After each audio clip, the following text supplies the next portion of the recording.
السلام عليكم ورحمة الله وبركاته.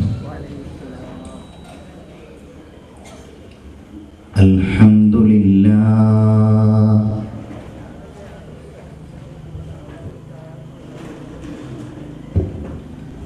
الحمد لله نحمده ونستعينه ونستغفره ونستهديه ونؤمن به ونتوكل عليه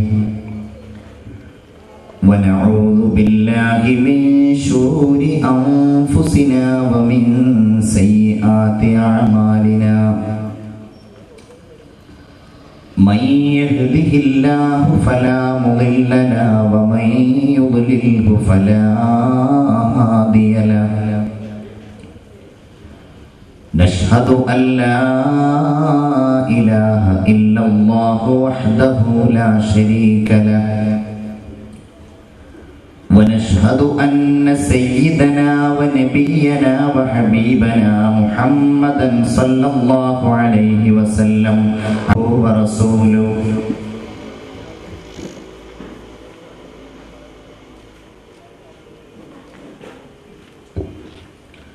أرسله إلى كافة الخلق بشيرا ونذيرا ليظهره على الدين كله ولو كره المشركون.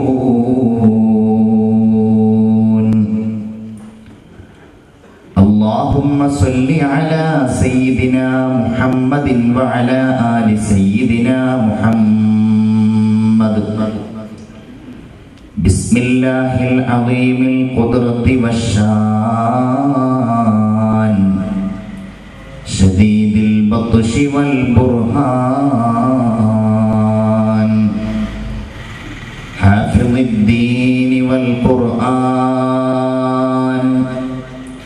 ما شاء الله كان وما لم يشأ لم يكن لا حول ولا قوة إلا بالله العلي العظيم. يقول الله جل وعلا في قرآنه الكريم: أعوذ بالله من الشيطان الرجيم بسم الله الرحمن الرحيم. قل إنما أنا بشر مثلكم يوحى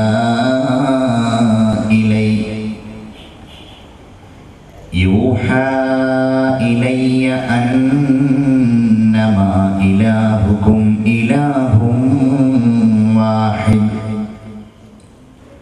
فمن كان يرجو لقاء ربه فليعمل عملا صالحا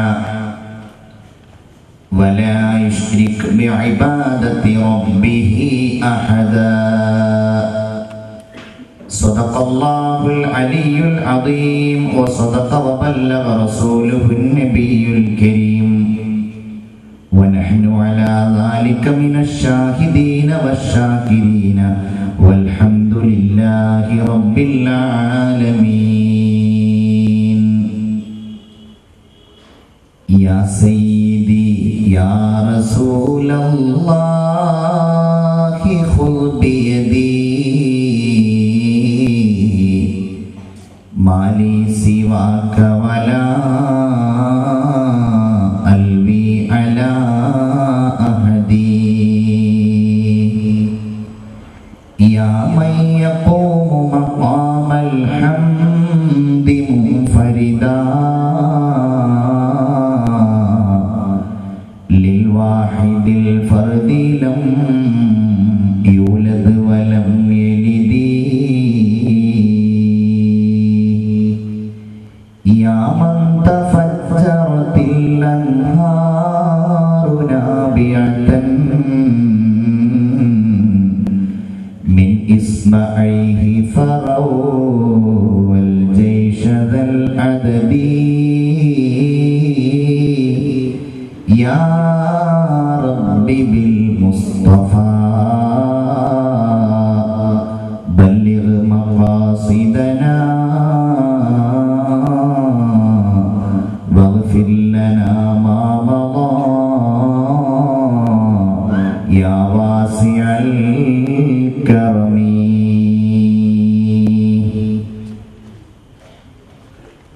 ബഹുമാനപ്പെട്ട അധ്യക്ഷൻ MS അലിയാർ സാഹിബ്, എനിക്ക് വളരെ കാലമായി തന്നെ പരിചയമുള്ള ബഹുമാന്യനായ ഉസ്താദ് അബ്ദുസ്സലാം മൗലവി അൽ ഖാസിമി,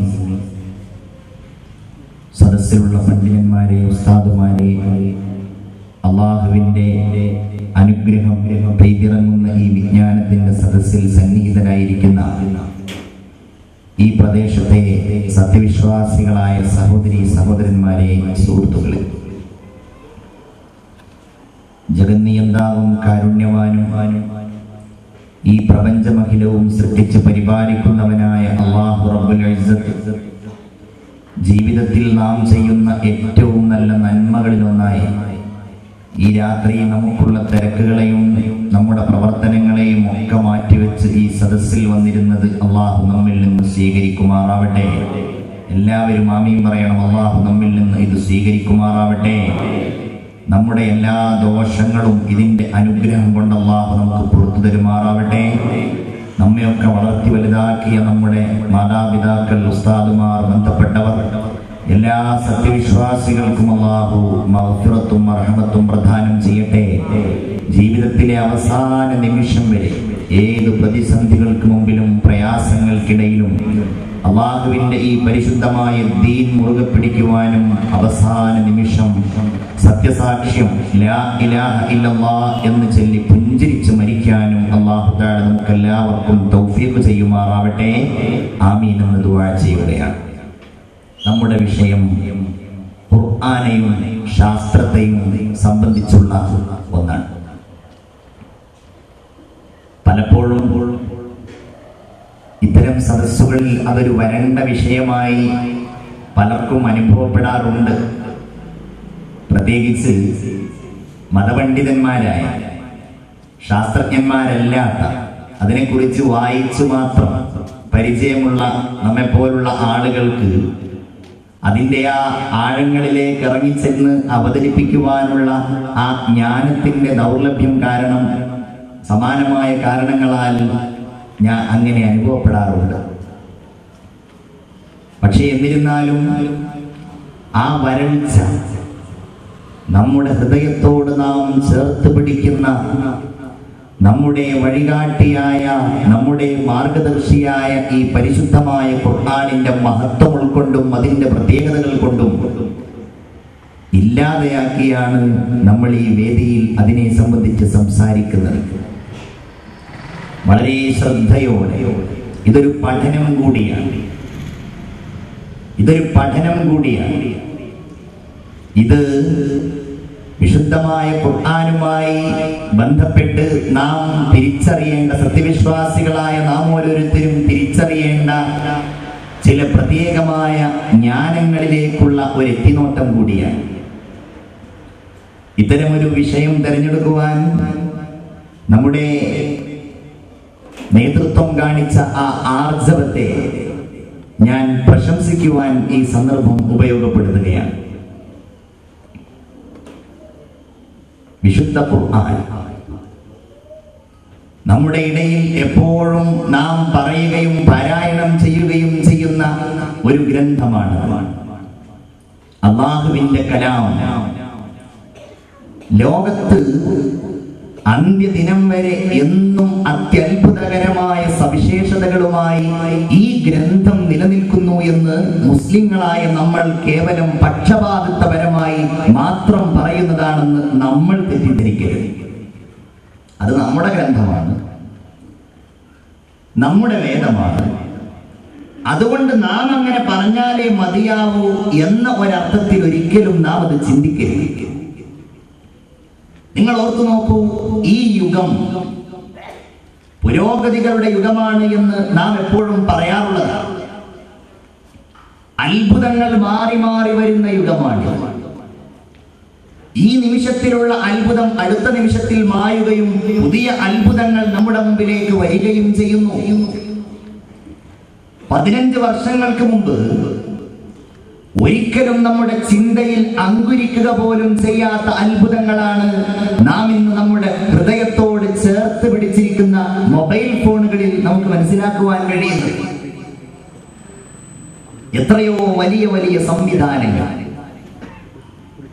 2 മൊബൈൽ ഫോണുകൾ അടുത്തടുത്ത് വെച്ച് അതിന്റെ രണ്ടിന്റെയും ബ്ലൂടൂത്തുകൾ ഓൺ ചെയ്താൽ തരംഗങ്ങളായി ഒന്നുകിൽ അതിലുള്ള ഫോട്ടോകൾ അല്ലെങ്കിൽ അതിലുള്ള വീഡിയോകൾ പരസ്പരം അങ്ങോട്ടും ഇങ്ങോട്ടും കൈമാറ്റം ചെയ്യാൻ കഴിയുമെന്ന് ഏത് കൊച്ചുകുട്ടിക്കും അറിയുന്നതാണ്. നമ്മെ സംബന്ധിച്ചിടത്തോളം അതൊരു അത്ഭുതകരമല്ലാത്ത വിശ്വാസമാണ്. നമ്മെ അത്ഭുതപ്പെടുത്തുന്ന ഒരു കാര്യം പോലുമല്ല അത്. കാരണം അതിനേക്കാൾ വലിയ അത്ഭുതങ്ങളിൽ നിറഞ്ഞു നിൽക്കുന്നവരാണ് നമ്മൾ. പക്ഷേ നിങ്ങൾ ഓർക്കുന്നുണ്ടോ, ഈ കാലഘട്ടത്തിൽ, ഈ യുഗത്തിൽ സമാനമായ അത്ഭുതങ്ങൾ കൊണ്ട് നമ്മെ പലപ്പോഴും സ്തബ്ധരാക്കുന്ന ഈ കാലഘട്ടത്തിൽ ഖുർആനിന്റെ ഏറ്റവും വലിയ അത്ഭുതകരമായ വിശേഷണം എന്ന് പറയുന്നത് ആ ഖുർആനിന്റെ അവതരണം തന്നെയാണ്. അതിനെയാണ് നമ്മൾ വഹയ് എന്ന് പേരിട്ട് വിളിക്കുന്നത്. ശാസ്ത്രത്തിന്റെ ഏത് പുരോഗതിയും നമ്മെ സഹായിക്കുന്നതാണ് എന്നാണ് എനിക്ക് ഈ സന്ദർഭത്തിൽ നിങ്ങളെ ഓർമ്മപ്പെടുത്തുവാനുള്ളത്. ശാസ്ത്രത്തിന്റെ ഈ നേട്ടങ്ങളും ഈ കണ്ടെത്തലുകളും തരംഗങ്ങൾ കൊണ്ട് അത്ഭുതങ്ങൾ സൃഷ്ടിക്കുന്ന ഈ കാലഘട്ടത്തിൽ അതൊക്കെ നമ്മുടെ ഈ വിശ്വാസത്തെ, ഖുർആനുമായി ബന്ധപ്പെട്ട നമ്മുടെ ഈ അറിവിനെ ഏറ്റവും കൂടുതൽ സഹായിച്ചു നിർത്തുന്ന ഒന്നാണ്. പക്ഷേ അത് ഉൾക്കൊള്ളാൻ നമുക്ക് വലിയ പ്രയാസമാണ്. വഹയ് എന്ന ഏറ്റവും വലിയ അത്ഭുതം, വഹയ് എന്ന ഏറ്റവും വലിയ ആശ്ചര്യം, അതൊരു വലിയ അത്ഭുതമല്ലേ പ്രിയപ്പെട്ടവരെ? അങ്ങനെയല്ലേ പരിശുദ്ധമായ ഖുർആൻ ഈ ലോകത്ത് അവതീർണമായത്? ഈ ഒരു ഗ്രന്ഥമായിട്ട് ഞാനും നിങ്ങളും കാലങ്ങളായി സൂക്ഷിക്കുകയും പാരായണം ചെയ്യുകയും ചെയ്യുന്നത്. ഈ ലോകത്തിൽ നിന്ന് കോടിക്കണക്കിന് ഗ്രന്ഥങ്ങളുണ്ട്. അവക്കൊന്നുമില്ലാത്ത പ്രത്യേകത പ്രഥമമായിട്ട് ഖുർആനിലുണ്ടെങ്കിൽ അല്ലാഹുവിന്റെ ഹബീബ്, നമ്മുടെ ഹൃദയത്തിന്റെ തുടിപ്പ്, അഷ്റഫുൽ ഖൽഖ് ത്വഹ മുഹമ്മദ് മുസ്തഫ സല്ലല്ലാഹു അലൈഹി വസല്ലമ തങ്ങൾക്ക് മുഖറബായ മലക്ക് ജിബ്രീൽ അലൈഹിസ്സലാത്തു വസ്സലാമിലൂടെ വന്ന ഏറ്റവും വലിയ ദിവ്യ സന്ദേശങ്ങൾ തന്നെയാണ് അത്ഭുതം എന്ന് പറയുന്നത്. അതാണ് മൊബൈലിലെ ബ്ലൂടൂത്ത് ഓണാക്കിയാൽ അങ്ങോട്ടും ഇങ്ങോട്ടും പോകുന്നതല്ല അത്ഭുതം. നമ്മുടെ വീടിന്റെ സ്വീകരണ മുറികളിൽ രാജ്യങ്ങൾക്കപ്പുറത്ത്, കിലോമീറ്ററുകൾക്കപ്പുറത്ത്, വൻകരകൾക്കപ്പുറത്ത് നിന്ന് പ്രക്ഷേപണം ചെയ്യുന്ന പ്രോഗ്രാമുകൾ, വീഡിയോയുടെ, ടിവിയുടെ ദൃശ്യങ്ങളിൽ നാം കാണുന്നതല്ല അത്ഭുതം. ഏറ്റവും വലിയ അത്ഭുതം വഹയ് തന്നെയാണ്. നിങ്ങൾ നോക്കൂ, പരിശുദ്ധ ഖുർആനിന്റെ അവതരണത്തെ കുറിച്ച് പറയപ്പെട്ട ആയത്തുകളിൽ അല്ലാഹു തആല ഖുർആനിന്റെ വിശേഷണം പറഞ്ഞ ഒരിടം ഇങ്ങനെയാണ്: തൻസീലു റബ്ബിൽ ആലമീൻ നസല ബിഹി റൂഹുൽ അമീൻ അലാ ഖൽബിക ലിതകൂന മിനൽ മുൻദിരീൻ. എന്താണ് ഖുർആൻ എന്ന് അല്ലാഹു പറയുന്നു? തൻസീലു റബ്ബിൽ ആലമീൻ, ഇത് ലോകരക്ഷിതാവായ അല്ലാഹുവിന്റെ ഗ്രന്ഥമാകുന്നു. അല്ലാഹുവിന്റെ ഗ്രന്ഥമാണ് എന്നല്ല അല്ലാഹു പറഞ്ഞത്. പിന്നെയോ ഇതിന്റെ ശക്തി, ഇതിന്റെ ആ ശേഷി, ഇതിന്റെ ആ ഗൗരവം അല്ലാഹു പറയുന്നത് ഇത് ലോകങ്ങളുടെ, പ്രപഞ്ചങ്ങളുടെ മുഴുവൻ സൃഷ്ടാവായ, എല്ലാറ്റിന്റെയും പരിപാലകനായ, എന്റെയും നിങ്ങളുടെയും ഹൃദയത്തിന്റെ ഉള്ളറകളിൽ മിന്നിമറയുന്ന 1000 വിചാരങ്ങളെയും വികാരങ്ങളെയും ഒപ്പിയെടുക്കുന്ന സൂക്ഷ്മശാലിയായ, നിയന്താവായ, ശക്തനായ അല്ലാഹുവിന്റെ അടുക്കൽ നിന്ന് അവതീർണമായ ഗ്രന്ഥമാകുന്നു. അത് അയച്ചവൻ ശക്തിയുള്ളവനാണ്, അതുമായി വന്നവനോ നസല ബിഹി റൂഹുൽ അമീൻ, മലക്കുകളിലെ രാജകുമാരൻ അല്ല, മലക്കുകളിലെ രാജാവ് തന്നെയായ മുഖറബായ മലക്ക് ജിബ്രീൽ അലൈഹിസ്സലാത്തു വസ്സലാമാണ് ആ ഖുർആനുമായി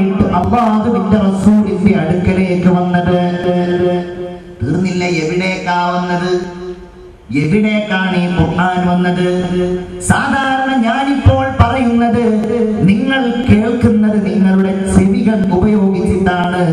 എന്നാൽ മാലാഖയായ ജിബ്രീൽ അല്ലാഹുവിന്റെ ഈ ദിവ്യ സന്ദേശമായ ഖുർആനുമായി വന്നത് റസൂലുള്ളാഹിന്റെ ചെവിയിലേക്കല്ല, പിന്നെ എങ്ങോട്ടാണ് വന്നതെന്ന് ഖുർആൻ പറയുന്നത് അലാ ഖൽബിക ലിതകൂന മിനൽ മുൻദിരീൻ.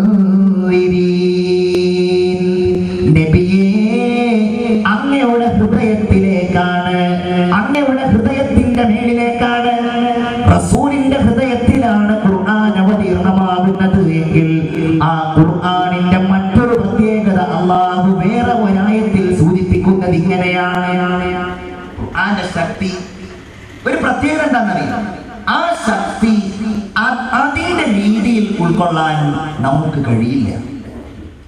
ചില ആളുകൾക്ക് ഖുർആൻ ഒരു പുസ്തകമാണ്, ചില ആളുകൾക്ക് ഖുർആൻ കേവലം ഒരു വേദഗ്രന്ഥമാണ്, ചില ആളുകൾക്കാവട്ടെ ഖുർആനിലെ ആയത്തുകൾ കേൾക്കുമ്പോൾ ഹൃദയത്തിൽ നൊമ്പരപ്പെടുത്തുന്ന ചിന്തകൾ വരുത്തുന്ന അല്ലാഹുവിന്റെ ഒരു ഗ്രന്ഥം തന്നെയാണ്.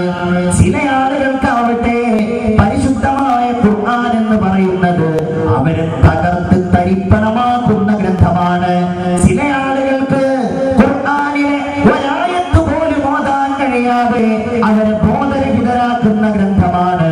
ആ ബോധത്തിന്റെ ഉന്നതമായ തലങ്ങളിൽ നിന്ന് പരിശുദ്ധമായ ഖുർആനിന്റെ സകല ഭാരങ്ങളും ഏറ്റുവാങ്ങിയത് ലോകത്തെ ഏറ്റവും വലിയ ശക്തിയായ ശക്തവാനായ മുഹമ്മദ് മുസ്തഫ സല്ലല്ലാഹു അലൈഹി വസല്ലം. എന്താ പറഞ്ഞത്? ഖുർആനിന്റെ ശക്തി പൂർണ്ണമായിട്ട് ഉൾക്കൊണ്ടത് ഹബീബായ മുഹമ്മദ് മുസ്തഫ സല്ലല്ലാഹു അലൈഹി വസല്ലം. എന്താണ് ഖുർആന്റെ ശക്തി? ഖുർആനിന്റെ ശക്തി അല്ലാഹു ഒരിടത്ത് പറയുന്നത് ലൗ അൻസൽനാ ഹാദൽ ഖുർആന അലാ ജബലിൻ ലറഅയ്തഹു ഖാശിഅൻ മുതസദ്ദിഅൻ മിൻ ഖശ്യത്തില്ലാഹ്. ഈ ഖുർആനെങ്ങാനും നാം ഒരു പർവ്വതത്തിന്റെ മുകളിൽ അവതരിപ്പിക്കുകയായിരുന്നുവെങ്കിൽ, എവറസ്റ്റ് കൊടുമുടിയുടെ മേൽ ഈ ഖുർആൻ നാം ഇറക്കുകയായിരുന്നുവെങ്കിൽ ലറഅയ്തഹു, ആ പർവ്വതത്തെ നിങ്ങൾക്ക് കാണാമായിരുന്നു, ഖാശിഅൻ മുതസദ്ദിഅൻ മിൻ ഖശ്യത്തില്ലാഹ്, അതിന്റെ ഭാരം കാരണം, ദൈവം അല്ലാഹുവിനോടുള്ള പേടി കാരണം അതിങ്ങനെ പ്രകമ്പനം കൊള്ളുന്നത്, വിറച്ചു പോകുന്നത് നിങ്ങൾക്ക് കാണാമായിരുന്നു. എവറസ്റ്റ് കൊടുമുടിയേക്കാൾ ശക്തമായ പർവ്വതത്തിന് താങ്ങാൻ കഴിയാത്ത ഈ ഗ്രന്ഥം വന്നത്, ഈ അവതരണം ഉണ്ടായത് അലാ ഖൽബിക ലിതകൂന മിനൽ മുൻദിരീൻ. അല്ലാഹുവിന്റെ ഹബീബിന്റെ ഹൃദയത്തിലേക്കാണ്. ആ ഹൃദയത്തിൽ നിന്നാണ് ലോകത്തേക്ക് ഖുർആൻ പടർന്നു പന്തലിക്കുന്നത്. റസൂലുള്ള വഹി എന്ന അത്ഭുതത്തെ കുറിച്ച് പറയുകയാണ്. ആധുനിക ശാസ്ത്രത്തിന്റെ ഓരോ കണ്ടുപിടുത്തങ്ങളും ഓരോ പുതിയ പുതിയ സംവിധാനങ്ങളും വഹി എന്ന് പറയുന്നത് അവിശ്വസിക്കേണ്ട ഒന്നല്ല എന്ന് നമ്മെ ബോധ്യപ്പെടുത്തുകയാണ്.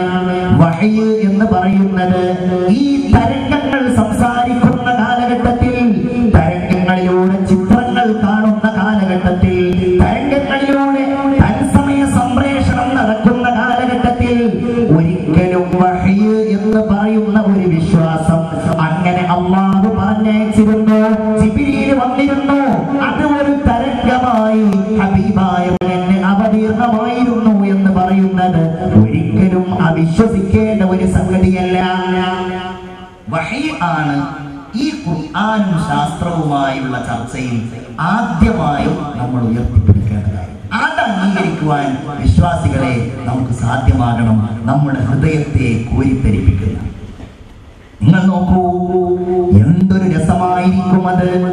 ഇപ്പോൾ തന്നെ നിങ്ങൾ ഈ സദസ്സിൽ വെച്ചൊന്ന് ഓർത്തു നോക്കൂ. നമുക്കറിയാത്ത കാര്യങ്ങൾ ഒരാളിങ്ങനെ വന്നുകൊണ്ട് പറയുമ്പോ നമ്മുടെ കണ്ണുകൾ മിഴിച്ച് നമ്മുടെ ചെവികൾ തുറന്ന് ആ അത്ഭുതകരമായ സംസാരത്തിലേക്ക് നാം ചെവി കൊടുക്കാറുണ്ട്. റസൂൽ അലൈഹി വസല്ലം വഹി ഇങ്ങനെ വരികയാണ്. ജിബ്രീൽ വഹിയുമായിട്ട് വരികയാണ്, പുതിയ പുതിയ വാർത്തകളുമായിട്ട് വരികയാണ്, പുതിയ പുതിയ കൽപ്പനകളുമായിട്ട് വരികയാണ്. അങ്ങനെ വരുമ്പോൾ ആ സ്വഹാബികളുടെ ഹൃദയത്തിൽ എത്രത്തോളം വലിയ ഈമാനികാവേശമുണ്ടാകും. അതാണ് ഈ വഹിയിന്റെ അത്ഭുതം. അന്നത്തെ ശാസ്ത്രത്തിന് അത് അംഗീകരിക്കാൻ കഴിയില്ല. അന്നത്തെ ശാസ്ത്രം അഥവാ അന്നത്തെ മനുഷ്യന്റെ മനസ്സ്, അന്നത്തെ മനുഷ്യന്റെ യുക്തി അല്ലാഹുവിന്റെ ഹബീബിന്റെ മുമ്പിൽ വന്നുകൊണ്ട് പറഞ്ഞു, മുഹമ്മദേ നിനക്ക് ഭ്രാന്താണ്, മുഹമ്മദ് കേവലം ജ്യോത്സ്യന്റെ പണിയെടുക്കുന്നവനാണ്. അല്ലാഹുവിന്റെ ഹബീബിനെ കുറിച്ച് ഭ്രാന്തനെന്നും ജിന്നിന്റെ സേവയുള്ളവരെന്നും അവർ പറഞ്ഞു. അന്നത്തെ ശാസ്ത്രത്തിന് അഥവാ അന്നത്തെ മനുഷ്യന്റെ ബുദ്ധിക്ക്, അതല്ലെങ്കിൽ അന്നത്തെ മനുഷ്യന്റെ യുക്തിക്ക് പരിശുദ്ധ ഖുർആനുമായിട്ട് വരുന്ന ഈ വഹീനെ അംഗീകരിക്കാൻ കഴിഞ്ഞില്ല. ആ ഒരു ശാസ്ത്രം തന്നെയാണ് ഇന്നും പരിശുദ്ധമായ ഖുർആനിനെ തള്ളിപ്പറയുന്നത്. ഇതാണ് നമ്മൾ മനസ്സിലാക്കുന്നത്. റസൂലുള്ളാഹി പറഞ്ഞു, ഞാൻ നിങ്ങളെപ്പോലെ സാധാരണക്കാരനായ മനുഷ്യനാണ്, പക്ഷേ എന്റെ അടുക്കലേക്ക് വഹയുമായി ജിബ്രീൽ വരുന്നത്. റസൂലുള്ളാഹി പറഞ്ഞു, യൂഹാ ഇലയ്യ, എന്റെ അടുക്കലേക്ക് ജിബ്രീൽ വരുന്നുണ്ട്. അഹ്യാന യഅതീനി മിസ്ല സൽസലത്തിൽ ജർസി, ചിലപ്പോ ഒരു മണിയടിക്കുന്നത് പോലെ എനിക്ക് ഈ വഹയിന്റെ സ്വരം അനുഭവപ്പെടും. ജിബ്രീലിന്റെ അടുക്കലേക്ക് വരും. ജിബ്രീൽ വന്നിട്ട് എനിക്ക് തരാനുള്ളത് എന്റെ ഹൃദയത്തിൽ പതിയും. അഹ്യാനൻ യതമസ്സലു ഇലയ്യൽ മലകു റജുലാ, ചിലപ്പോ ഒരു മനുഷ്യന്റെ രൂപത്തിൽ എന്റെ അടുക്കലേക്ക് ജിബ്രീൽ വരും. ഫയുകല്ലിമുനി, എന്നിട്ട് എന്നോട് ജിബ്രീൽ അലൈഹിസ്സലാത്തു വസ്സലാം സംസാരിക്കും. ഇതാണ് ഏറ്റവും വലിയ അത്ഭുതം. പ്രവാചകന്മാരിൽ നിന്ന് മുഹമ്മദ് റസൂൽ സല്ലല്ലാഹു അലൈഹി വസല്ലമ തങ്ങളെ വ്യതിരക്തമാക്കി നിർത്തുന്ന ഒട്ടേറെ മഹത്വങ്ങളിൽപ്പെട്ട ഒന്ന് ജിബ്രീലുമായിട്ട് റസൂലുള്ളാഹിക്കുള്ള ഈ അഭിമുഖവും ഈ വർദ്ധിച്ച തോതിലുള്ള ഈ സംഭാഷണവുമാണ്. പ്രവാചകന്മാരിൽ മുഹമ്മദ് റസൂലിനെ കഴിഞ്ഞാൽ ജിബ്രീലുമായി ഏറ്റവും കൂടുതൽ സംസാരിച്ച പ്രവാചകൻ ബഹുമാനപ്പെട്ട കലീമുല്ലാഹി മൂസ. എല്ലാവരും ഒന്ന് പറയൂ, കലീമുല്ലാഹി മൂസ അലൈഹിസ്സലാത്തു വസ്സലാമാണ്. മൂസാ നബിക്ക് വേറെ ഒരു പ്രത്യേകത കൂടെയുണ്ട്. അല്ലാഹുവുമായി സംസാരിച്ച കലീമുള്ളയാണ്, അല്ലാഹുവുമായിട്ട് സംഭാഷണം നടത്തിയ ആളാണ് മൂസാ നബി. എന്നാൽ ഈ മൂസാന്റെ ഹബീബുമായി 24,000 തവണ അഭിമുഖമുണ്ടായിട്ടുണ്ട്, ഈ വഹയുമായി വന്നിട്ടുണ്ട് എന്ന് നമുക്ക് കാണുവാൻ കഴിയും. ഇതാണ് ഈ ആധുനിക കാലഘട്ടത്തിൽ വിശുദ്ധമായ ഖുർആനിന്റെ ഏറ്റവും വലിയ ഒരു പ്രത്യേകതയായി ഈ വഹയി. വാനലോകത്ത് നിന്ന് രാജകുമാരന്റെ ആഗമനം അല്ലാഹുവിന്റെ ഹബീബിന്റെ അടുക്കലേക്ക് സല്ലല്ലാഹു അലൈഹി വസല്ലമ തങ്ങളുടെ സവിധത്തിലേക്ക് ആനന്ദം എത്രയാണ്. അതുകൊണ്ട് തന്നെയാണ് പരിശുദ്ധമായ ഖുർആൻ അവർക്കിടയിൽ വലിയ സ്വാധീനം ചെലുത്തിയത്. സൗണ്ട് ഒന്നുകൂടെ തീരെ സൗണ്ട് കഴിവിന്റെ പരമാവധി സൗണ്ട് ബുദ്ധിമുട്ടാകാൻ കഴിയും. അതുകൊണ്ട് തന്നെ ഞാൻ പറഞ്ഞല്ലോ, ഖുർആനിലെ ഓരോ ആയത്തുകൾ ഇറങ്ങുമ്പോഴും ഖുർആനിലെ ഓരോ സംഭവങ്ങൾ അവതീർണമാകുമ്പോഴും പലപ്പോഴും റസൂലുള്ളാഹി ബോധരഹിതനായി വീഴും, പലപ്പോഴും സ്വഹാബികൾ കരയും. ഖുർആനിന്റെ ഓരോ ആയത്തുകളും ആ സ്വഹാബികൾക്കിടയിൽ ചെലുത്തിയിരുന്ന സ്വാധീനം അത്രയായിരുന്നു. ആ സ്വാധീനം ഇങ്ങനെ കുറഞ്ഞ് കുറഞ്ഞ് കുറഞ്ഞ് ലാ യബ്ഖാ മിനൽ ഖുർആനി ഇല്ലാ റസ്മു, അന്ത്യദിനമാകുമ്പോൾ അതിങ്ങനെ കുറഞ്ഞു കുറഞ്ഞു കുറഞ്ഞു. കാരണം വഹയി നൂറ്റാണ്ടുകൾക്ക് മുമ്പ് മുറിഞ്ഞു പോയി. റസൂലുള്ളാഹിന്റെ വഫാത്തിന് ശേഷം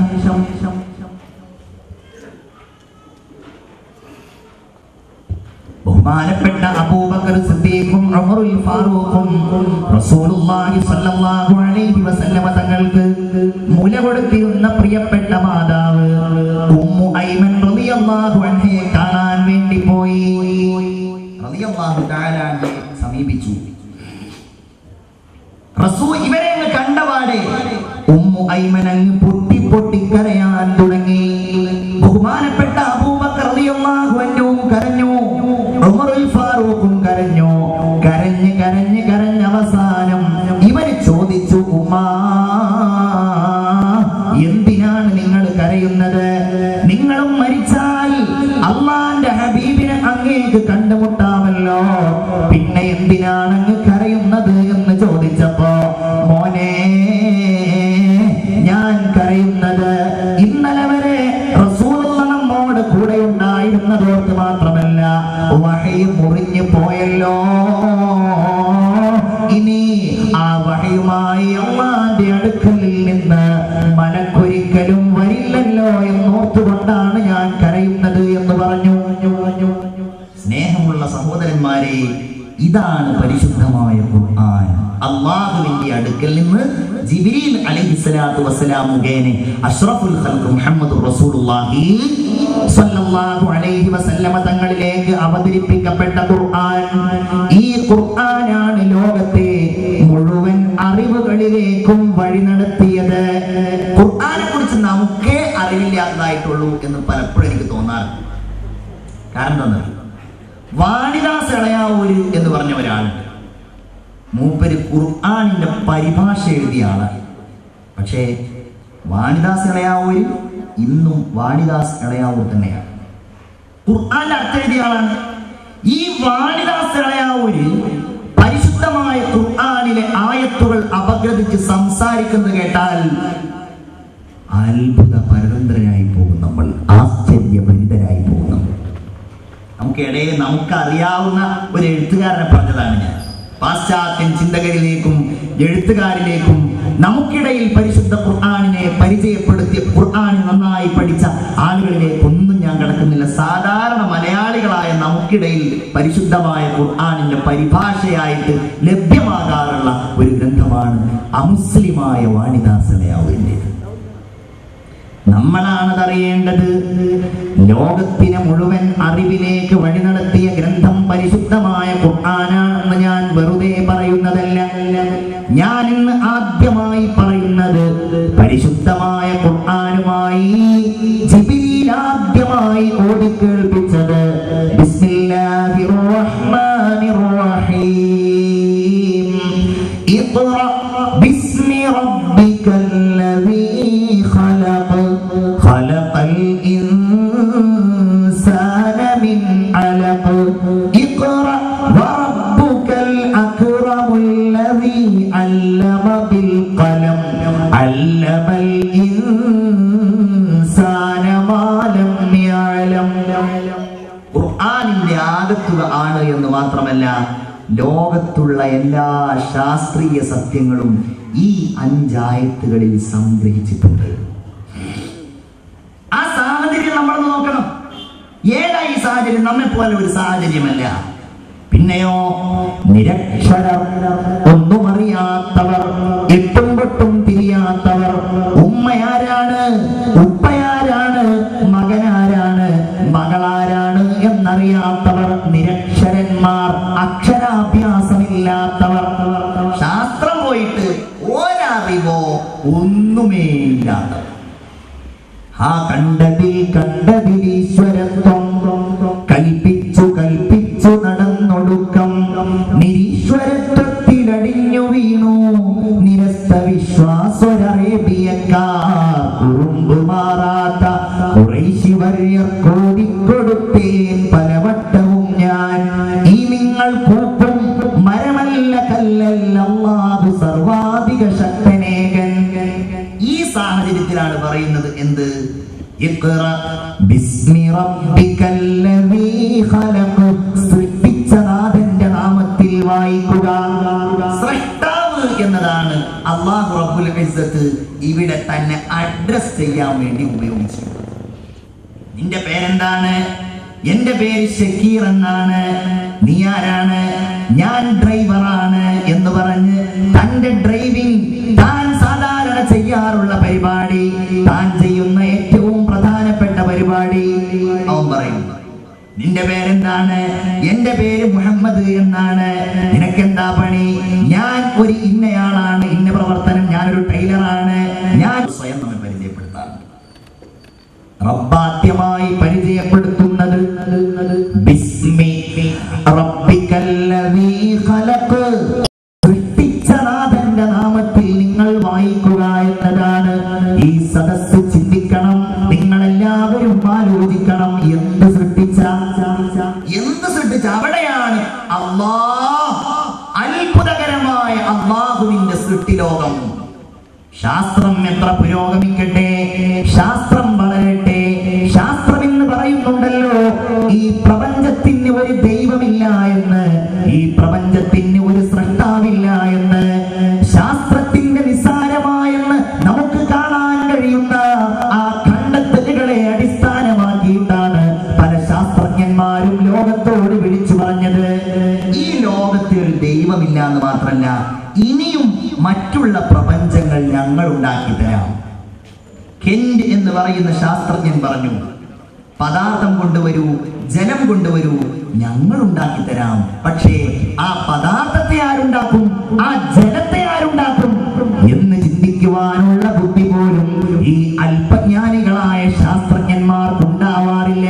നിങ്ങൾ ഓർക്കണം, ലോകത്തിന്റെ സൃഷ്ടാവാണ് അല്ലാഹു എന്നതാണ് ഇന്നും എന്നും ഈ ലോകത്തെ അത്ഭുതപ്പെടുത്തേണ്ടതും ലോകത്തെ അല്ലാഹുവിലേക്ക് അടുപ്പിക്കേണ്ടതും.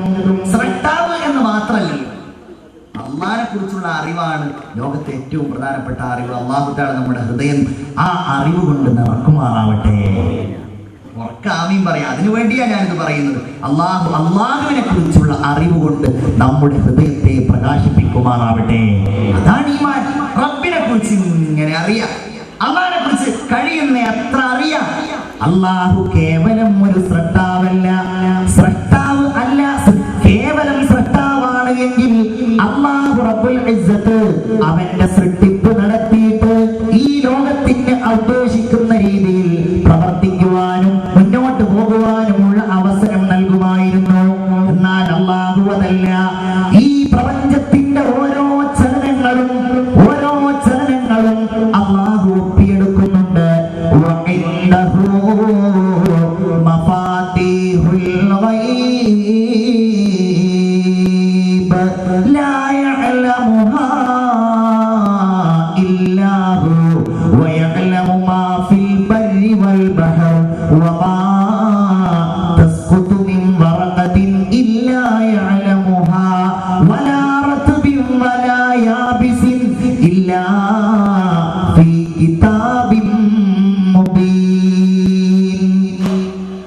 ഇതാണ് ഈ ശാസ്ത്രം, ഇത്ര പുരോഗതി നേടിയ ഈ ശാസ്ത്രം.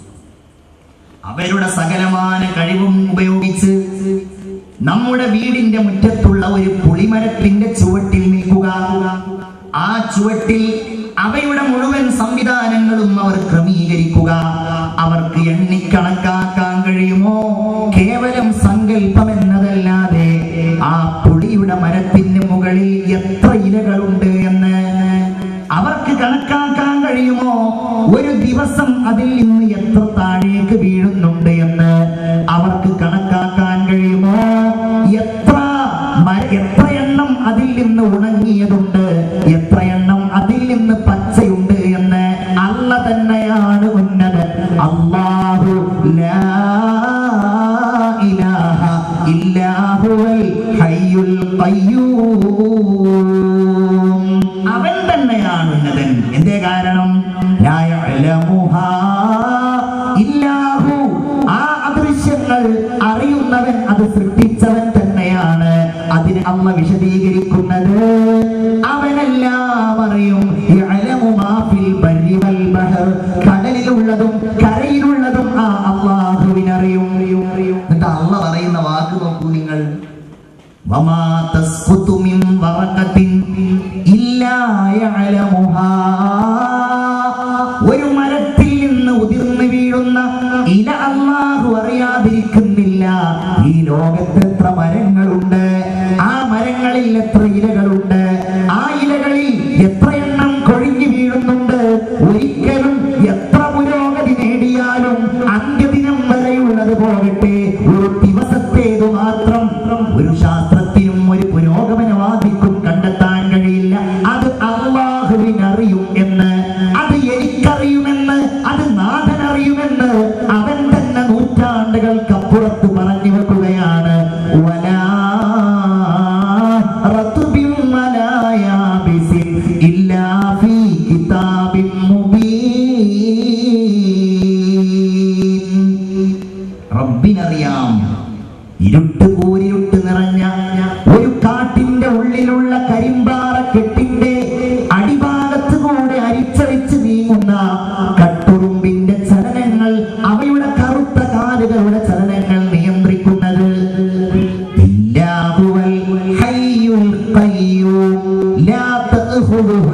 സിനതും വലാ നൗം. ഒരശ്രദ്ധയോ ഉറക്കമോ ബാധിക്കാത്ത അല്ലാഹു തമ്പുരാൻ തന്നെയാകുന്നു. പരിശുദ്ധമായ ഖുർആനിന്റെ മുൻപിൽ ശാസ്ത്രം ഒരിക്കലും തല ഉയർത്തിപ്പിടിക്കുകയില്ല. ലോകാവസാനം വരെ ഈ ലോകത്തിന്റെ മുമ്പിൽ, സർവ പുരോഗതികൾക്കും മുമ്പിൽ, സർവ കണ്ടെത്തലുകൾക്കും മുമ്പിൽ അല്ലാഹുവിന്റെ ശബ്ദം, അല്ലാഹുവിന്റെ വചനം, അല്ലാഹുവിന്റെ ഗ്രന്ഥം ഉയർന്നുയർന്നുയർന്നു നിൽക്കുകയാണ്. എവിടുന്നാ തുടങ്ങിയത്? ഈ പ്രപഞ്ചം സൃഷ്ടിച്ചു അല്ലാഹു തആല. ശാസ്ത്രം കണ്ടെത്തി പ്രപഞ്ചം കത്തിജ്വലിക്കുന്ന ഒരു ഗോളമായിരുന്നു 20-ാം നൂറ്റാണ്ടിന്റെ തുടക്കത്തിൽ ജീവിച്ച ബെൽജിയൻ കോസ്മോളജിസ്റ്റായ ആൽബർട്ട് ജോർജസ് ലെമിട്രെ എന്ന് പറയുന്ന ശാസ്ത്രജ്ഞനാണ് 20-ാം നൂറ്റാണ്ടിന്റെ തുടക്കത്തിൽ പറയുന്നത് ഈ പ്രപഞ്ചം മുഴുവൻ ഒന്നിച്ചു ചേർന്ന ഒരു ഗോളമായിരുന്നു. ഒന്നിച്ചു ചേർന്ന ഈ ഗോളം ചൂടായി ചൂടായി ചൂടായി അവസാനം ഒരു വലിയ സ്ഫോടനമുണ്ടായി. ബിഗ് ബാങ് എന്നാണ് അതിന്റെ പേര്. വലിയ ഒരു സ്ഫോടനം, ഈ ലോകം മുഴുവൻ തകർന്ന് തരിപ്പണമായ രീതിയിലുള്ള ഒരു സ്ഫോടനം. ആ സ്ഫോടനത്തെ തുടർന്നാണ് സൂര്യൻ അങ്ങോട്ട് മാറിയത്. ആ സ്ഫോടനത്തെ തുടർന്നാണ് ആ സൂര്യന് ചുറ്റും കറങ്ങുന്ന ഗ്രഹങ്ങൾ ഉണ്ടായത്. ബിഗ് ബാങ് എന്ന് പറയുന്ന ആ തിയറിയെ തുടർന്നാണ്, ആ സംഭവത്തെ തുടർന്നാണ് ഈ ലോകത്തിന്റെ ഘടന ഇങ്ങനെയായത് എന്ന് രാജാതിരാജനായ അല്ലാഹു സൃഷ്ടിച്ച പ്രപഞ്ചത്തെ കുറിച്ച് 20-ാം നൂറ്റാണ്ടിന്റെ തുടക്കത്തിലാണ് ജോർജസ് ലെമിട്രെ എന്ന് പറയുന്ന ശാസ്ത്രജ്ഞൻ പറയുന്നത്. നിങ്ങൾ കേട്ട ഒരു സംഭവമായിരിക്കും പ്രപഞ്ചം. ഇത് എവിടുന്നാ തുടങ്ങിയത്? ബിസ്മി റബ്ബിക്കല്ലദീ ഖലഖ്. സൃഷ്ടിച്ച നാഥൻ അല്ലാഹു തആല, അവന്റെ സൃഷ്ടിപ്പ് അവനാണ് പറയുന്നത്. ഇതെന്തായിരുന്നു 4 നൂറ്റാണ്ട് മുമ്പ് പറഞ്ഞു? അത് ഉൾക്കൊള്ളാൻ കഴിഞ്ഞിരുന്നില്ല. അത് ഒരു പക്ഷേ അതിന്റെ ആ പൂർണ്ണാർത്ഥത്തിൽ ഉൾക്കൊള്ളാൻ കഴിഞ്ഞിരുന്നില്ല. പക്ഷേ ഇതെന്തോ ഒരു വലിയ അത്ഭുതമാണ്, ഇത് ഈ പ്രപഞ്ചത്തിന്റെ ഒരു രഹസ്യമാണെന്ന് സത്യവിശ്വാസികൾക്ക് ഉൾക്കൊള്ളാൻ കഴിഞ്ഞിരുന്നു. ശാസ്ത്രം അത് പറഞ്ഞപ്പോ നമുക്ക് പറയാൻ കഴിഞ്ഞു, ഇത് അല്ലാഹു റബ്ബുൽ ഇസ്സത്തിന്റെ പ്രപഞ്ചമാണ്. ആ പ്രപഞ്ചത്തിന്റെ രൂപവും രീതിയും നൂറ്റാണ്ടുകൾക്കപ്പുറത്തവൻ പറഞ്ഞിട്ടുണ്ട്. അബലം യറല്ലദീന കഫറു അന്നസ്സമാവാതി വൽ അർദ് കാനതാ റത്ഖൻ ഫഫതഖ്നാഹുമാ വജഅൽനാ മിനൽ മാഇ കുല്ല ശൈഇൻ ഹയ്യിൻ അഫലാ യുഅ്മിനൂൻ. അല്ലാഹു തആല പറഞ്ഞു, എന്ത്? അവിശ്വാസികൾ കാണുന്നില്ലേ? ഈ ഖുർആനിനെ അംഗീകരിക്കാത്തവർ, ഈ ഖുർആൻ വിശ്വസിക്കാത്തവർ, ഹൃദയത്തിന്റെ ഉള്ളിൽ കൂരിരുളുമായിട്ട് നടക്കുന്ന ആളുകൾ കാണുന്നില്ലേ? എന്ത്? ഈ ആകാശങ്ങളും ഭൂമിയുമെല്ലാം അവയെല്ലാം ഒട്ടിച്ചേർന്നതായിരുന്നു. അവയെല്ലാം നാം വേർപ്പെടുത്തി. ബിഗ് ബാങ് തിയറി 20-ാം നൂറ്റാണ്ടിന്റെ തുടക്കത്തിൽ കണ്ടെത്തുന്നതിന്റെ മുൻപ് അല്ലാഹു ഇത് പ്രവർത്തിക്കുകയും ആ പ്രവർത്തനം ഇങ്ങനെയായിരുന്നു എന്ന് ലോകത്തെ ബോധ്യപ്പെടുത്തുകയും ചെയ്തു. എന്നിട്ടവൻ പറയുന്നു, വജഅൽനാ മിനൽ മാഇ കുല്ല ശൈഇൻ ഹയ്യ്. ജീവനെ നമ്മൾ ഉണ്ടാക്കിയിട്ടുള്ളത് വെള്ളത്തിൽ നിന്നാണ്. ഈ കഴിഞ്ഞ ലക്കം, ഈ ലക്കത്തിന് മുൻപുള്ള ലക്കം മാധ്യമം ആഴ്ചപ്പതിപ്പിൽ ജീവന്റെ ഉൽപ്പത്തിയെ കുറിച്ചുള്ള ലേഖനമുണ്ട്. ഏത് ശാസ്ത്രജ്ഞന്മാര് ജീവന്റെ ഉൽപ്പത്തിയെ കുറിച്ച് പറഞ്ഞാലും അവസാനം അവർ എത്തിപ്പെടുന്നത് വെള്ളത്തിൽ നിന്നാണ് ജീവൻ ഉണ്ടായത് എന്നത്തേക്ക്. പിന്നെ അങ്ങോട്ട് പോകില്ല. അവർ വെള്ളം എങ്ങനെ ഉണ്ടായെന്നുള്ളത് അവർ കണ്ടെത്തൂല. അതവർ പറയും അത് ഹൈഡ്രജനും ഓക്സിജനും എല്ലാം കൂടി ചേർന്നുണ്ടായതാണ്. അതെങ്ങനെ ഉണ്ടായി? ഹൈഡ്രജൻ ആരുണ്ടാക്കി? പറയാൻ കഴിയില്ല. എല്ലാറ്റിന്റെയും പിന്നിലുള്ള ശക്തിയുടെ ഉടമയായ അല്ലാഹുവിനെ അംഗീകരിക്കാൻ മടി കാണിക്കുക മാത്രമാണ് ഇത്തരം കണ്ടെത്തുന്ന ആളുകൾ ചെയ്യാറുള്ളത്. അതിൽ അല്ലാഹു തആല പ്രത്യേകമായിട്ട് ഹിദായത്ത് കൊടുക്കണം. നോക്കൂ, ഈ അത്ഭുതങ്ങൾ ശാസ്ത്രം കണ്ടെത്തുന്നത് ഖുർആൻ മുമ്പ് കണ്ടെത്തിയിരിക്കുന്നു എന്ന ഒരു വലിയ ഒരു അഭിമാനം കൊള്ളുകയല്ല നമ്മൾ ചെയ്യുന്നത്. നമ്മൾക്കതിൽ അഭിമാനം കൊള്ളേണ്ട ആവശ്യമില്ല. കാരണം ഖുർആൻ ഒരിക്കലും സയൻസ് പഠിപ്പിക്കാൻ വേണ്ടി വന്ന ഒരു ഗ്രന്ഥമല്ല. ഖുർആൻ എന്തിനുള്ളതാ?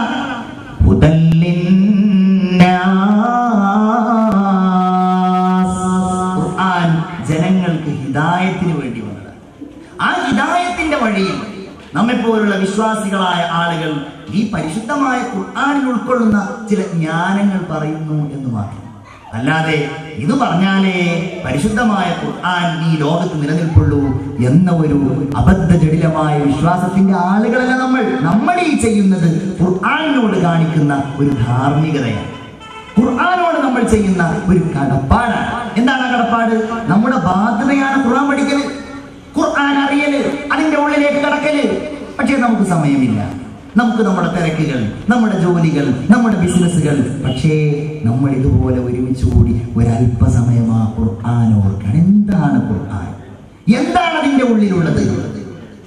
നിങ്ങൾ നോക്കൂ, ഈ അത്ഭുതം കൊണ്ട് തന്നെയാണ് അറബികൾ സ്തബ്ധരായി പോയത്. ഖുർആനിന്റെ വചനങ്ങളാണ് അവരെ അത്ഭുതപ്പെടുത്തിയത്. ഖുർആനിൽ ഇന്നുള്ള ശാസ്ത്രമല്ല അവരെ അത്ഭുതപ്പെടുത്തിയത്. അതാണ് പോയിന്റ്. എന്ത്? ഖുർആൻ അറബികളെ അത്ഭുതപ്പെടുത്തി. അറബികൾ ഖുർആനിന് മുമ്പിൽ സ്തബ്ധരായി. വിശ്വസിക്കട്ടെ വിശ്വസിക്കാതിരിക്കട്ടെ, ഖുർആനിന് മുമ്പിൽ അവർ അത്ഭുതപ്പെട്ടിട്ടുണ്ട്. അവരെ അത്ഭുതപ്പെടുത്തിയത് എന്തല്ല? ഖുർആനിലുള്ള ശാസ്ത്രമല്ല അവരെ അത്ഭുതപ്പെടുത്തിയത്. പിന്നെ എന്താണ് അത്ഭുതപ്പെടുത്തിയത്? അവരെ അത്ഭുതപ്പെടുത്തിയത് ഖുർആനാണ്, ഖുർആനിന്റെ വചനങ്ങളാണ്. ബഹുമാനപ്പെട്ട റസൂലുള്ളാഹി സ്വല്ലല്ലാഹു അലൈഹി വസല്ലമയുടെ മുമ്പിൽ ഉത്ബത്ത് ബിൻ റബീഅ എന്ന് പറയുന്ന അവിശ്വാസി, നിങ്ങൾക്കറിയില്ലേ, അല്ലാഹുവിന്റെ ഹബീബുമായിട്ട് ബദറിന്റെ യുദ്ധക്കളത്തിൽ യുദ്ധം തുടങ്ങുമ്പോ ആദ്യമായിട്ട് ചാടി വീണത് ഉത്ബത്തും ശൈബത്തും വലീദുമാണല്ലോ. ആ ഉത്ബത്ത് അറബികൾക്കിടയിൽ പ്രമുഖനായിരുന്നു. ഒരു ദിവസം ഖുറൈശികൾക്കിടയിൽ ഉത്ബത്ത് ഇങ്ങനെ ഇരിക്കുകയാണ്. ഉത്ബത്ത് പറഞ്ഞു, യാ മഅശറ ഖുറൈശ്, അല്ലയോ ഖുറൈശികളെ, അലാ അഖൂമു ഇലാ ഹാദാ ഫഉരിദു അലൈഹി ഉമൂറഹു ലഅല്ലഹു യഖബൽ. ഒരു കാര്യം ചെയ്യാം, നമുക്ക് ഞാൻ ഇയാളുമായിട്ട് കുറച്ച് സംസാരിക്കട്ടെ. ആരുമായിട്ട്? ഈ മുഹമ്മദുമായിട്ട് കുറച്ച് സംസാരിക്കട്ടെ സല്ലല്ലാഹു അലൈഹി വസല്ലം. എല്ലാവരും, ഞാൻ പറഞ്ഞല്ലോ, ഇത്തരം ചർച്ചകൾ വരണ്ട ചർച്ചകളാകരുത്. എല്ലാവരും ഒന്ന് സജീവമാകൂ. സ്വലാത്തുല്ലാഹ് സലാമുല്ലാഹ് അലാ ത്വാഹ റസൂലില്ലാഹ് സ്വലാത്തുല്ലാഹ് അലാ യാസീൻ ഹബീബില്ലാഹ്. ഉത്ബത്ത് പറയുകയാണ്, ഞാൻ മുഹമ്മദുമായിട്ടൊന്ന് സംസാരിക്കട്ടെ, അവന്റെ കാര്യങ്ങൾ എന്താണെന്ന് തീരുമാനിക്കാമല്ലോ. ഉത്ബത്ത് റസൂലുള്ളാഹിന്റെ അടുക്കൽ ചെന്നു. നബിയോട് ഓരോ കാര്യങ്ങൾ പറയാൻ തുടങ്ങി. മുഹമ്മദേ, നിനക്ക് ചികിത്സ വേണോ? നിനക്ക് കല്യാണം വേണോ? നിനക്ക് നിന്റെ സമ്പത്ത് മുഴുവൻ, നിന്റെ ജീവിതകാലം മുഴുവൻ സുഭിക്ഷമായി കഴിയാനുള്ള സമ്പത്ത് വേണോ മുഹമ്മദേ? അല്ലാഹുവിന്റെ റസൂൽ എല്ലാം കേട്ടു. എല്ലാം കേട്ട് ആ മനുഷ്യൻ നിർത്തിയപ്പോ, റസൂലുള്ളാഹി തിരിച്ചു ചോദിച്ചു, അഫറഅത യാ അബൽ വലീദ്, നിങ്ങളെ കഴിഞ്ഞോ? പറയാനുള്ളത് കഴിഞ്ഞു? അതെ, പറയാനുള്ളത് കഴിഞ്ഞു. റസൂലുള്ളാഹി ഒന്നും പറഞ്ഞില്ല, ഇതിനൊന്നും മറുപടി പറഞ്ഞില്ല. റസൂലുള്ളാഹി ഉത്ബത്തിന്റെ മുഖത്ത് നോക്കിയിട്ട് ബിസ്മില്ലാഹിർ റഹ്മാനിർ റഹീം ഹമീം തൻസീലു റബ്ബിൽ ആലമീൻ. ഓതി ഓതി ഓതി സൂറത്തു ഫുസ്സിലത്തിലുള്ള വചനങ്ങൾ ഇങ്ങനെ ഓതാൻ തുടങ്ങി. ഒന്നും മിണ്ടുന്നില്ല. ശത്രുവാണ്. ചാൻസ് കിട്ടിയ റസൂലുള്ളാഹിനെ വധിക്കാൻ വരെ മനസ്സുള്ളയാളാണ്.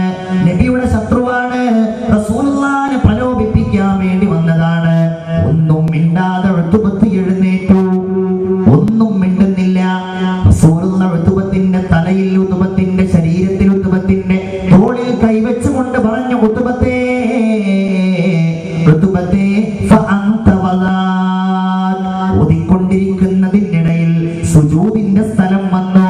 തിലാവത്തിന്റെ സുജൂദ് റസൂലുള്ള ചെയ്തു. ഉത്ബത്ത് ഇങ്ങനെ സ്തബ്ധനായിട്ടിരിക്കുകയാണ്. പരിശുദ്ധമായ ഖുർആനിന്റെ അത്ഭുതമേ. ഉത്ബത്ത് എഴുന്നേറ്റു, ഖുറൈശികളുടെ അടുക്കൽ പോയി ഉത്ബത്ത്. എന്നിട്ട് പറഞ്ഞു, ഞാൻ മുഹമ്മദുമായിട്ട് സംസാരിച്ചു. എന്റെ ഖുറൈശികളെ, മാ ഹുവ ബിസിഹ്രിൻ വലാ കഹാന, അതൊരിക്കലും മാരണമല്ല, അതൊരിക്കലും ജ്യോത്സ്യമല്ല. എന്തൊരു വാക്കുകളാണത്! എന്റെ ഹൃദയം സ്തബ്ധമായിട്ടുണ്ട്, എന്റെ ഹൃദയം പിടച്ചിട്ടുണ്ട്. എന്തുകൊണ്ടെന്നാൽ മുഹമ്മദ് അതിൽ ഓതുന്നത് ഞാൻ കേട്ടു. ഫഖുൽ അൻദർതുകും സാഇഖതൻ മിസ്ല സാഇഖതി ആദിൻ വസമൂദ്. ഈ ആയത്ത് കേട്ടോ. എന്താ അതിന്റെ അർത്ഥം? നബിയേ, നിങ്ങൾ അവരോട് പറയുക, നിങ്ങൾക്ക് വലിയ ശിക്ഷ വരാനുണ്ട്, നിങ്ങൾക്ക് ഭൂകമ്പങ്ങൾ വരാനുണ്ട്, ആദ് സമൂഹത്തിന്റെയും സമൂദ് ഗോത്രത്തിന്റെയും പോലെ. ഇതങ്ങ് പറഞ്ഞപ്പോ ഖുറൈശികളെ, ഞാൻ മുഹമ്മദിനോട് പറഞ്ഞു, മതി. എന്തുകൊണ്ടെന്നാൽ നിങ്ങൾക്കറിയില്ലേ, ഇദാ ഖാല ശൈഅൻ ലം യക്ദിബ്, അവൻ ഒരു കാര്യം പറഞ്ഞാൽ അത് കളവല്ല. ഫഖിഫ്തു അൻ യൻസില ബികുമുൽ അദാബ്, നിങ്ങൾക്കുമേൽ അവന്റെ ശിക്ഷ, അല്ലാഹുവിന്റെ ശിക്ഷ അതിറങ്ങൽ ഞാൻ പേടിച്ചു എന്ന് നബിയുടെ ശത്രുവായ അവിശ്വാസിയായ ഉത്ബത്ത് പറയുകയുണ്ടായി. അവരെ അത്ഭുതപ്പെടുത്തിയത് എന്താ? ഖുർആനാണ്. ഖുർആൻ ഇങ്ങനെ പ്രപഞ്ചത്തെ വർണ്ണിക്കുകയാണ്. പ്രപഞ്ചത്തെ ഇങ്ങനെ വർണ്ണിച്ച് വേറെ ഒരു ശാസ്ത്രീയ സത്യം പഠിക്കുന്ന ആളുകൾ, എന്റെ പ്രിയപ്പെട്ട സഹോദരിമാർ, നിങ്ങൾക്ക് വീണ്ടും വീണ്ടും പഠിക്കാനും ചിന്തിക്കാനും തയ്യാറാവണം.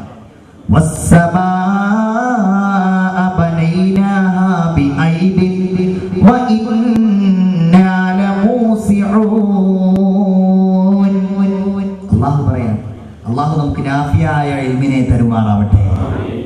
നിങ്ങളൊക്കെ ശ്രദ്ധയോടുകൂടി തന്നെയാണോ ഇരിക്കുന്നത്? മടുക്കുന്നുണ്ടാ? ഇതിങ്ങനെ ഓരോന്ന് പറയുമ്പോഴേ ഞാൻ അതുകൊണ്ടാണ് ആദ്യം തന്നെ വിളിച്ചപ്പോൾ പറഞ്ഞത്. മടുക്കുന്നുണ്ടോ? പറയും. അള്ളാഹു തആല നാഫിയായ ഇൽമിനെ തരുമാറാവട്ടെ. മടുക്കുന്നുണ്ടെന്ന് പറഞ്ഞാൽ ഞാൻ കുടുങ്ങിപ്പോവുകയും ചെയ്യും കേട്ടോ. അള്ളാഹു റബ്ബുൽ ഇസ്സത്ത് നമ്മൾ ഈ സദസ്സിൽ നിന്ന് പറയുന്നതും കേൾക്കുന്നതും ഒക്കെ ഖുർആനോടുള്ള സ്നേഹമായിട്ട് അള്ളാഹു തആല നമ്മിൽ നിന്ന് ഖബൂൽ ചെയ്യുമാറാവട്ടെ. പഠിക്കുന്നവർക്കറിയാം, വസ്സമാഅ ബനൈനാഹാ ബിഐദിൻ വഇന്നാ ലമൂസിഊൻ വൽ അർള ഫറശ്നാഹാ ഫനിഅമൽ മാഹിദൂൻ വമിൻ കുല്ലി ശൈഇൻ ഖലഖ്നാ സൗജൈനി ലഅല്ലകും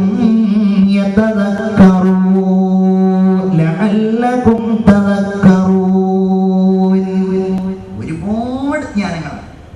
ഖുർആന്റെ പ്രത്യേകത എന്താ? ഒരു വാക്കല്ല, ഒരു അക്ഷരം അല്ല, ഒരു പുള്ളി അതിലുണ്ടെങ്കിൽ അതിനുപോലും അർത്ഥങ്ങളാണ്. നമ്മളൊക്കെ അറിവ് കുറഞ്ഞ ആളുകളാണ്. ആ അത്ഭുതങ്ങൾ കാണണമെങ്കിൽ, നിങ്ങളത് നേരിട്ടൊന്ന് കാണുന്നുണ്ടെങ്കിൽ പരിശുദ്ധമായ ഉസ്താദിന്റെ അടുക്കൽ പോയിട്ട് ഖുർആന്റെ തഫ്സീർ ഒന്ന് കാണണം എന്ന് പറഞ്ഞത്. വായിക്കണം, പഠിക്കണം എന്നല്ല, ഖുർആന്റെ തഫ്സീർ ഒന്ന് കാണണം. ആ തഫ്സീറുകൾ എഴുതിയിട്ട് അവരും നിർത്തിവെച്ചിരിക്കുകയാണ്. അറിയില്ല.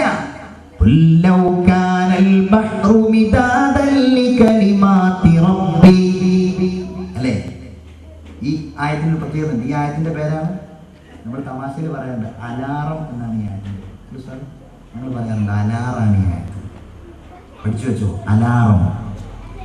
لو كان البحر مدادا لكلمات ربي لنفذ البحر قبل أن تنفذ كلمات ربي ولو جئنا بمثله مددا.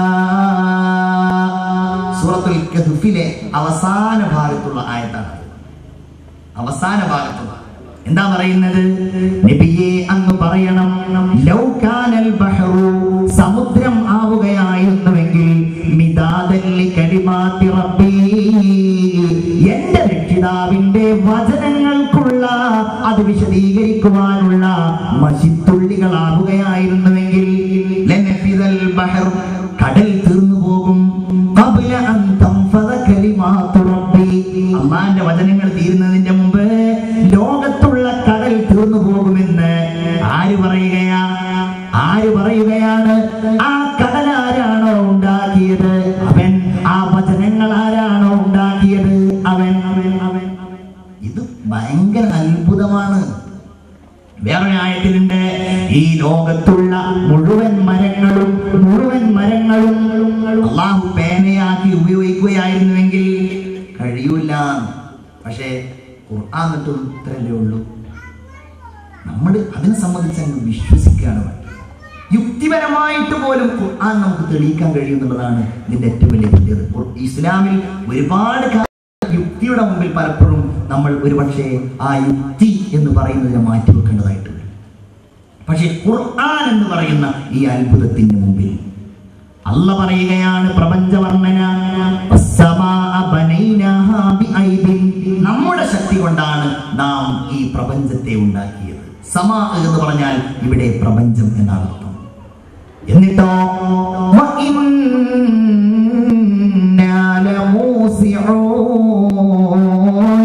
ഈ പ്രപഞ്ചത്തെ നാം വികസിപ്പിച്ചുകൊണ്ടിരിക്കുകയാണ്. കേട്ടോളൂ, 1929 ബ്രിട്ടീഷ് ജ്യോതിശാസ്ത്രജ്ഞനായിരുന്ന എഡ്വിൻ പി ഹബിൾ എന്ന് പറയുന്ന ശാസ്ത്രജ്ഞൻ, അദ്ദേഹത്തിന്റെ ഒരു കണ്ടെത്തലുണ്ടായി. എന്താണത്? ഗാലക്സികളിൽ നിന്നുള്ള പ്രകാശ തരംഗങ്ങളുടെ ഫലമായി അനുഭവപ്പെടുന്ന റെഡ് ഷിഫ്റ്റ് മൂലം. അതെന്താണെന്ന് വിശദീകരിക്കാൻ ഒരുപക്ഷെ ഈ പറയുന്ന ആൾക്കും കഴിഞ്ഞോണമെന്നില്ല. ഗാലക്സികളിൽ നിന്ന് അനുഭവപ്പെടുന്ന പ്രകാശങ്ങൾ കാരണം, ഒരുപക്ഷെ ഈ സൂര്യപ്രകാശം പോലെ ഗാലക്സികളിൽ നിന്ന് മുഴുവൻ ശക്തമായ പരസ്പരം അകറ്റുന്ന പ്രകാശം, റെഡ് ഷിഫ്റ്റ് എന്നാണ് അതിനെ ശാസ്ത്രജ്ഞന്മാരെ പേര് വിളിച്ചിട്ടുള്ളത്. നമ്മളുടെ കുട്ടികൾ പലപ്പോഴും അവരുടെ ചെറിയ ക്ലാസ്സുകളിലുള്ള സയൻസിലെ പുസ്തകങ്ങളിൽ പഠിക്കുകയും പരീക്ഷയ്ക്ക് ചോദ്യം ചോദിച്ച് അതിന്റെ പേര് കിട്ടാതെ അവർക്ക് മാർക്ക് നഷ്ടപ്പെടുകയും ചെയ്യുന്ന സാഹചര്യം പലപ്പോഴും കുട്ടികൾ ഓർക്കുന്നുണ്ടാവും. ഇവിടുത്തെ കുട്ടികളെ കുറിച്ചല്ലോ പറഞ്ഞത്, ഇവിടുത്തെ കുട്ടികളൊക്കെ സുന്ദരമായിട്ട് എഴുതി വെച്ചിട്ടുണ്ടാവും. റെഡ് ഷിഫ്റ്റ് നിങ്ങൾ ഇന്ന് പോയിട്ട് ചോദിക്കണം എന്താണ് ആ റെഡ് ഷിഫ്റ്റ്, അതൊന്ന് അന്വേഷിക്കണം. എന്നിട്ട് പറയുന്നു, അതിന്റെ ഫലമായി ഗാലക്സികൾ പരസ്പരം അകലാൻ ഹേതുവാകുന്നു ഈ റെഡ് ഷിഫ്റ്റ്. എങ്ങനെയെന്നതിന് ഒരു ഉദാഹരണം പറഞ്ഞത്, ഊതി വീർപ്പിക്കുന്ന ഒരു ബലൂൺ, അതിലുള്ള പുള്ളികൾ പരസ്പരം അകലുന്നത് പോലെ. ഊതി വീർപ്പിക്കുന്ന ഒരു ബലൂണിലെ പുള്ളികൾ ഇങ്ങനെ പരസ്പരം ഇങ്ങനെ അകന്നകന്നകന്നകന്ന് പോകുന്നത് പോലെ ഈ പ്രപഞ്ചം മുഴുവൻ അകന്നകന്നകന്നകന്ന് പോവുകയാണ്.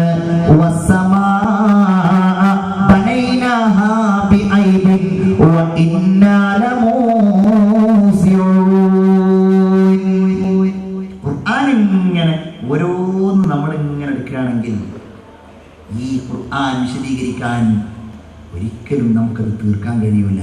നമ്മൾ ഖുർആനെ സ്നേഹിക്കുക, ഖുർആന്റെ ആളുകളാവുക, ഖുർആൻ ഓതുക. ഞാൻ ചോദിക്കട്ടെ, ഖുർആൻ ഓതാറുണ്ടോ? നമ്മൾ ഖുർആൻ പാരായണം ചെയ്യാറുണ്ടോ? പരിശുദ്ധമായ ഖുർആനിന്റെ ദിവ്യമായ സൂക്തങ്ങൾ നമ്മൾ ഇന്നത്തെ ദിവസം വെള്ളിയാഴ്ച ഖുർആൻ ശാസ്ത്രമൊക്കെ പറയാനും വിഷയം പറയാനും ഒക്കെ ഉഷാറാണ്. ഞാൻ ചെറിയൊരു രസകരമായിട്ടൊരു ചോദ്യം, അത് രസമാണോ എന്ന് ചോദ്യം കഴിഞ്ഞിട്ട് നിങ്ങൾ തീരുമാനിച്ചാൽ മതി. ചോദിച്ച രസമായിരുന്നു എന്താണെന്നറിയാം. ഇന്ന് വെള്ളിയാഴ്ച, കഴിഞ്ഞ വെള്ളി, ഇവിടെ അത് ചോദിക്കുന്നതിന് പ്രസക്തി ഇല്ല. നിങ്ങളുടെയൊക്കെ മുഖത്ത് നോക്കുമ്പോൾ എനിക്ക് തോന്നുന്നുണ്ട്. കാരണം നല്ല ഒരു ഈമാനുള്ള സദസ്സ്, പള്ളിൻ്റെ മുമ്പിൽ നല്ലൊരു സദസ്സ്, എല്ലാവരും കഴിയുന്ന ആളുകളൊക്കെ തൊപ്പിയൊക്കെ ഇട്ടിട്ട് നല്ലൊരു ഈമാന്റെ ആളുകളാണെന്ന് ഇങ്ങനെ നോക്കുമ്പോൾ എനിക്കിങ്ങനെ തോന്നുകയാണ്. അള്ളാഹു അങ്ങനെ തന്നെ നിലനിർത്തി തരുമാറാവട്ടെ. അതുകൊണ്ട് ചോദിച്ചിട്ടുണ്ടെങ്കിൽ നിങ്ങൾക്ക് 100 മാർക്ക് കിട്ടുമെന്ന് എനിക്കറിയാം. ചോദ്യം എന്താണെന്നറിയാം, ഈ വെള്ളിയാഴ്ചയുടെ മുൻപ്, കഴിഞ്ഞ വെള്ളിയാഴ്ചയ്ക്ക് ശേഷം, ഈ ഒരാഴ്ചക്കിടയിൽ പരിശുദ്ധമായ ഖുർആൻ തുറന്നു വെച്ച് ഖുർആൻ ഓതിയ ആളുകൾ ആരെല്ലാമാണ് എന്ന് ഞാൻ ചോദിച്ചാൽ എത്ര ആളുകൾ കൈപൊക്കും? ആരുമില്ലേ? ആരും? എല്ലാവരും ഉള്ള ആളുകളൊക്കെ കൈപൊക്കും. ഉള്ള ആളുകളൊക്കെ ഖുർആൻ തുറന്നു വെച്ച് ഉള്ള ആളുകളൊക്കെ അൽഹംദുലില്ലാ ഒരുപാട് ആളുകളുണ്ട്. പക്ഷേ ചില ആളുകളില്ല, പോട്ടെ. പക്ഷെ അതല്ല, അങ്ങനെയുള്ള നമ്മൾ ഖുർആനെ കുറിച്ച് ചർച്ച ചെയ്തിട്ട് കാര്യമില്ല. ഖുർആൻ പഠിക്കേണ്ടത് ആരാ? ഖുർആൻ ഓതുന്നവരാണ്. നമ്മുടെ പ്രതീക്ഷ എന്താണ്? ഈ ഖുർആൻ നമ്മൾ സ്നേഹിക്കുന്നത് കൊണ്ട് റസൂലുള്ളാഹി സ്വല്ലല്ലാഹു അലൈഹി വസല്ലം പറയുന്നു, എന്നെയും നിങ്ങളെയും നാളെ നമ്മളെ മരിച്ചുകൊണ്ട് നമ്മളെ ഖബറിലേക്ക് കൊണ്ടുവച്ചു കഴിഞ്ഞാൽ, നമ്മളെ ഖബറിലേക്ക് കൊണ്ടുവച്ചു കഴിഞ്ഞാൽ എല്ലാവരും പോകും. എല്ലാവരും പോയി ഞാനും നിങ്ങളും ആ ഖബറിൽ ഒറ്റക്കാകുമ്പോ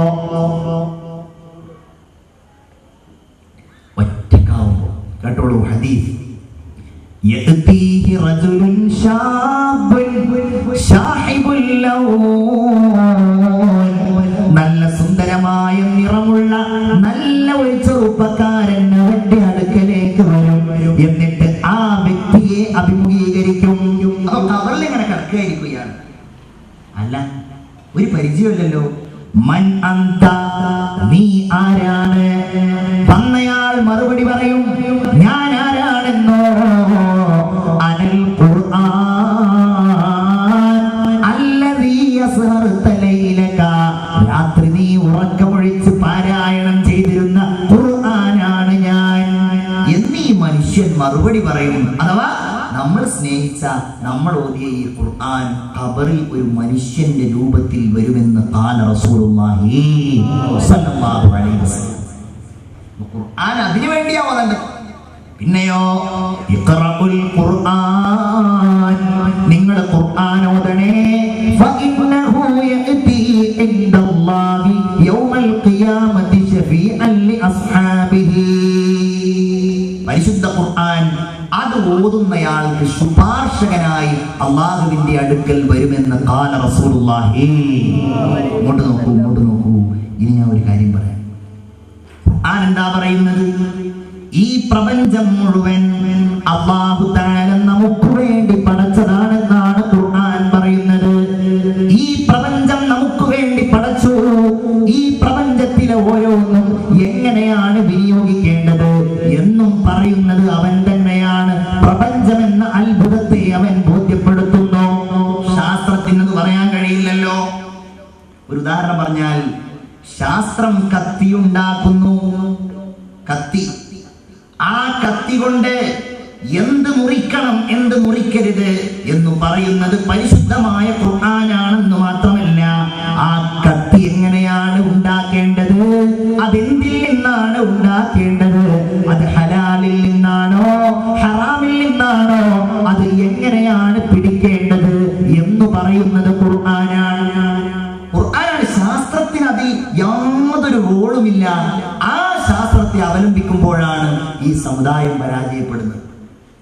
കത്തി മേടിക്കും, അതെവിടെ ഉപയോഗിക്കണം, എങ്ങനെ ഉപയോഗിക്കണം, ആരുടെ മുകളിൽ ഉപയോഗിക്കണം, എന്തറിയാൻ ഉപയോഗിക്കണം എന്നുള്ളത് ശാസ്ത്രം പറയുന്നില്ല. ഖുർആൻ ഈ പ്രപഞ്ചത്തെ കുറിച്ച് പറയുന്നത് ഇത് മനുഷ്യന് വേണ്ടി വലഖദ് കറംനാ ബനീ ആദം വഹമൽനാഹും ഫിൽ ബർരി വൽ ബഹർ.